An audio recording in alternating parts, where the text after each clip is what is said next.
કે જ્યાં પશ્ચિમ રેલવેમાં 30 થી વધુ દિવસનો બ્લોક લાદવામાં આવ્યો। ઇન્ટરલોકિંગ કામગીરીને લઈને 30 દિવસનો બ્લોક રહેશે। અમદાવાદ મુંબઈ રૂટ પરની વિવિધ ટ્રેનોને તેનાથી અસર થશે।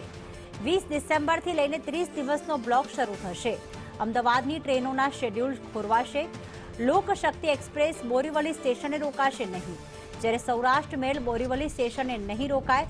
આના કારણે 30 દિવસનો બ્લોક રહેશે અને અમદાવાદથી મુંબઈ વચ્ચેની જે પણ ટ્રેન્સ છે અને અમદાવાદથી જતી જે ટ્રેન્સ છે તેના પર સૌથી વધારે અસર થઈ શકે છે। ટ્રેનના શેડ્યુલ ખોરવાશે। એનું કારણ એ છે કે બ્લોક હોવાના કારણે જે છે એમાં અન્ય જે અલગ અલગ જે ટ્રેન્સ છે તેના સમયમાં ફેરફાર પણ થઈ શકે છે, તેના શેડ્યુલ ખોરવાઈ શકે છે। કારણ કે જ્યાં સુધી એક ટ્રેન રોકાય નહીં ત્યાં સુધી બીજી ટ્રેનને લીલી ઝંડી ન આપી શકાય।